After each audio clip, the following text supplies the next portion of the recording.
remember when you're checking your tire, you're not just hitting the tire.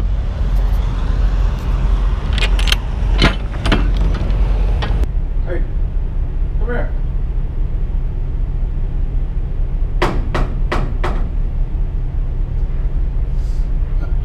You're not just beating the tire to go through the motions of beating the tire. And I know that's common sense, but I think we get in that habit. I seen a dude the other day beat the tire, beating his tires, and one of the tires didn't sound right. I was like, hey man, go back and hit that tire. And he went back and hit it again. He's like, what? I said, don't it sound different than the other ones to you? Fuck.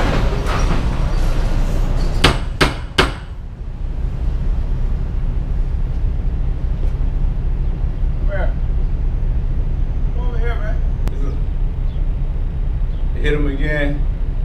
He said, yeah, kinda. I said, check the tire pressure with the tire gauge. You check the pressure. And it was 60 pounds below the other tires. So remember, when you're checking your tires, the reason you're doing it is to see if there's a difference in the amount the stick bounces off the tire from the other tires, and to check the sound, see if it sounds different. And that's going to tell you, that's going to be an indicator right there that the tire pressure is not right. If the other three sound one way and the stick responds the same way from the other three, and it sounds different or responds differently from one tire, then something wrong with that tire. More than likely it's under pressure. And as a new driver, what you really want to do, hey. Now if you're a new driver, my suggestion is for you to dump the tires, yes, but also check the tire pressure while you're dumping the tire. You know, the same time you're dumping the tires, check the tire pressure in each tire. And I would say do that for about a month. And that's going to help you to calibrate your ears to what your tires sounding like when they are at the suggested PSI, which like on my tires is 110, and most tires is going to be between 110 and 90. So yeah, do that. Check the tire pressure, then dump the tires. You get these dumpers from the Pilot. For any truck stop, you get these dumpers. And if you don't have a dumper, then you can get a ball peen hammer, or any hammer will work actually. But yeah, that's the way to tune your ears to the sound that you're looking for. And then stop. And then you'll be more accurate when you just go out there and dump.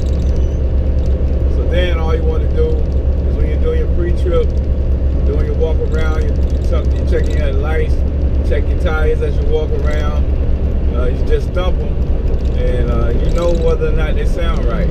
But once a week, still check the tire pressure to make sure, you know, to keep yourself on point. Keep yourself on point. That's how you keep your ears calibrated, you know. And plus, if you change trailers, you might have a different brand of tire on it, or the tire might have a different level of wear, and all of that can alter the sound and the feel of the thump. So you're gonna have to do that again. If you always change your trailers, then you know you're gonna have to check that tire pressure with the tire gauge. Now something else about well, if you see abnormal wear, usually when your tire is low in air, you're gonna see wear around the outside of the treads.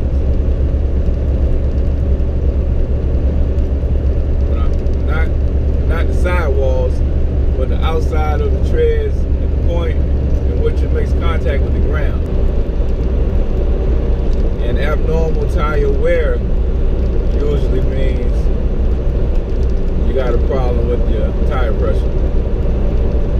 Or it could be out of alignment. One way to use process of elimination to figure out whether it's tire pressure is to check the tire pressure with a gauge.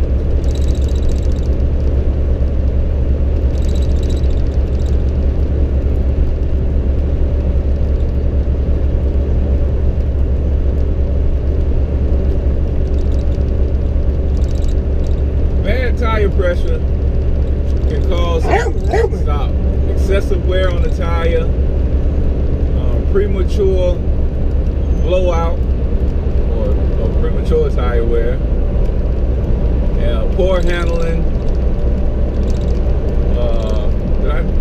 Did I say excessive fuel burning? It could waste you money on fuel costs because it's less efficient. You know, less efficient. And so by default, those things being the case, less safe.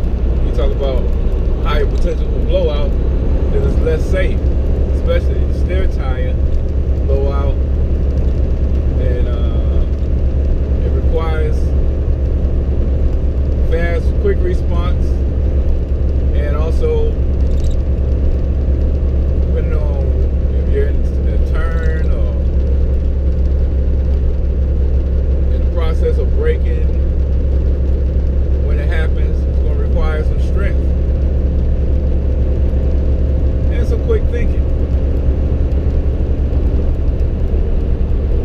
Which, when you get a blowout on the steer, you don't want to slam on the brake. You want to maintain. Your immediate response is to gradually slow down, not using the brake, but you want to make sure you got firm grip on that steering wheel, keep it in the road until you start slowing down, and then gradually get it over off the shoulder without applying the brake until you come to a stop. Because as you slow down, that thing is going to drop down in the front.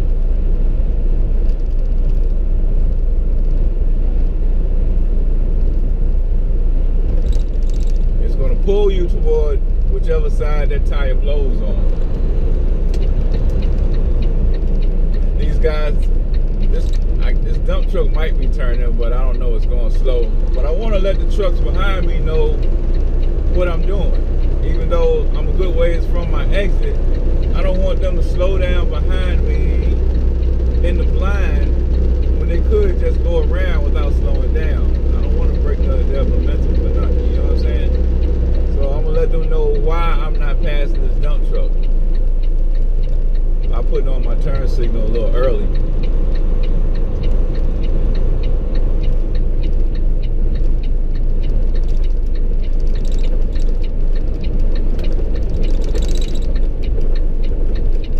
I don't know why. Well, his construction, maybe he working on the road up ahead. I don't know why he slowed down like that. He was going a lot faster than that. But like I said, regardless of what they do, I know that I'm the one that the truck behind me can see for sure. They may or may not be able to see that vehicle in front of me, and they might see the vehicle in front of me and, you know, just still not be sure of what I see in front of that vehicle. Maybe I see it something, the reason I'm not passing. So they slow down instead of passing because they think I see a reason not to pass. You see what I'm saying? So all I do really is think about, if I'm behind somebody who's behind that vehicle, what are the thoughts that goes through my head? And that's kind of how I would process it. Like, there must be a reason why this guy's not passing. He doesn't have on his turn signal, so maybe there's something else up there, so there's no need of me passing. So that way, if I put on my turn signal, that cuts the second half of that off. They won't tell themselves there must be a reason that he's not passing. They'll say, oh, the reason he's not passing is because he's getting off. See what I mean? Alright, y'all. I'm back quiet. No, I'm not. So we're just about at our delivery spot up here. And the speed limit says 45, right? I'm not compelled to go 45 just because the speed limit allows me to go 45. As you can see, it's limited sight distance on this road, right? So and you also see that we're in an agricultural type area. You see this corn here to the right and whatnot. So the point is that you could have a tractor or farm animal possibly, even though we're in PA. You see the crop. We're not in the city. So you can have any of that stuff up here. So this is also residential. I'm not going 45. I'm going about 40 right now. I'm just going the speed that I feel I'm comfortable at. Being able to react to what I might run up on as I go around these curves. It might even, it's 7:54. It might even be a school bus out here. You see what I'm saying? So you got to think about all of that stuff.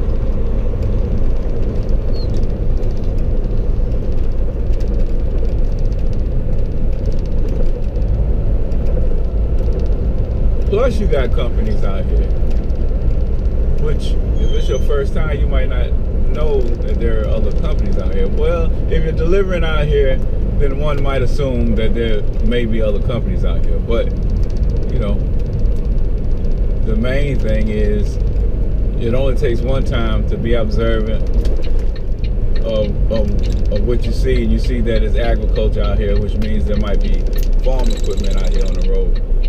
And you see what time it is, you see it's residential, so you know that there might be kids out here, and there might be school buses out here.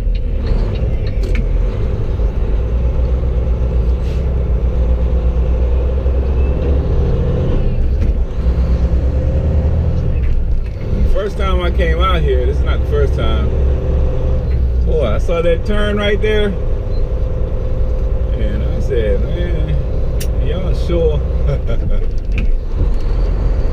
But I had called. If I hadn't have called, and I don't know if I would have actually made that turn or not. Honestly, I don't, because it looks real suspect, don't it? It looks very suspect.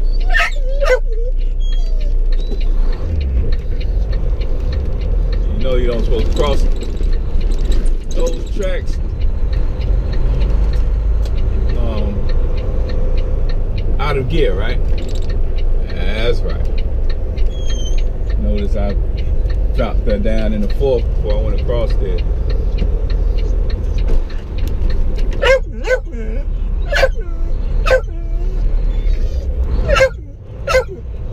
Yeah, we're here. Yeah. You remember this place? Oh yeah?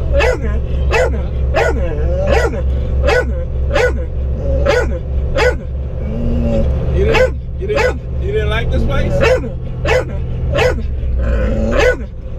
Oh, there's nowhere for you to get out and run around. That's cool. You only gonna be here. There's no other truck, so we'll probably be out of here in less than an hour, you know? So far, I think this is either my third or fourth time here. So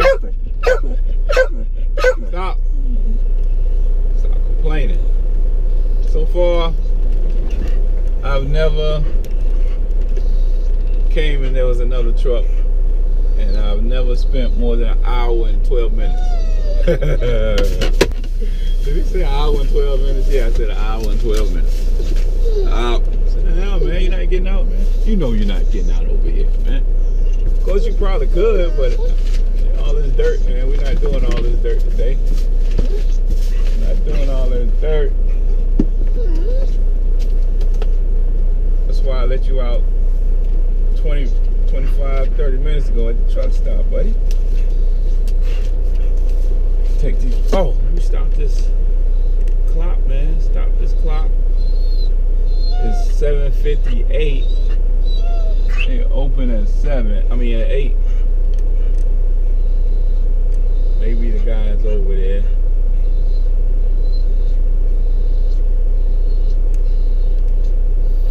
Changing my logs right now. Switching her to on duty. Takes so long to for the unit to figure out what button I'm pushing.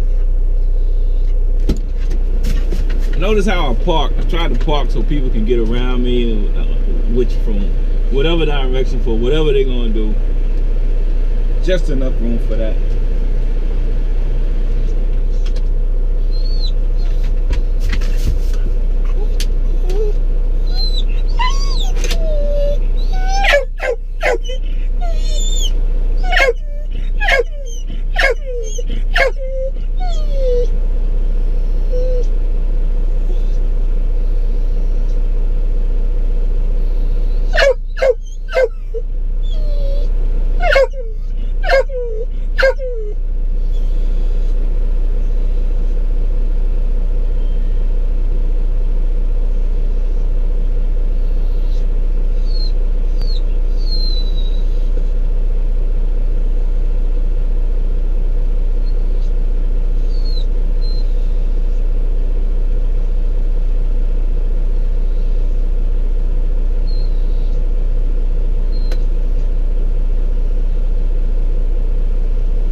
Yep.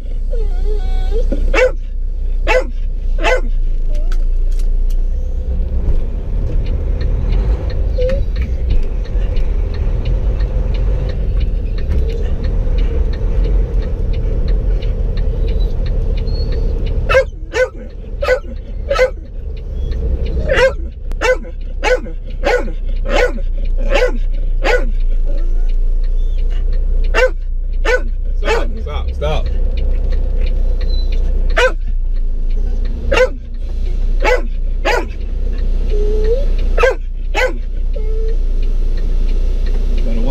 Stop.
Get over there.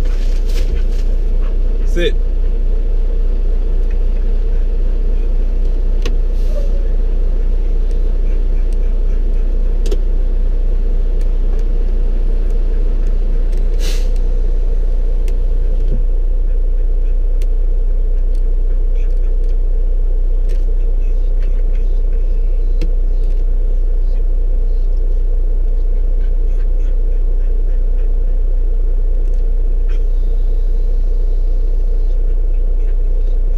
Let's see how long I can go with the truck off.